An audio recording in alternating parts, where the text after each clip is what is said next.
Viewers, দেখতে পাচ্ছেন অসাধারণ একটা ঘোড়া। সমুদ্রের মাঝে যখন ঘোড়া দেখুন,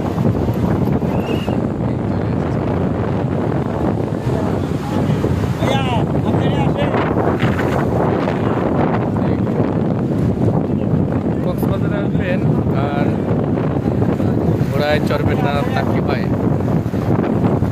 এটা কিছুক্ষণের জন্য হলেও আপনাকে ভালো লাগবে।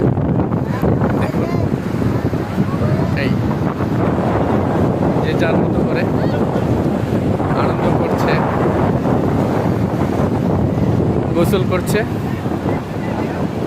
ঘুরে বেড়াচ্ছে।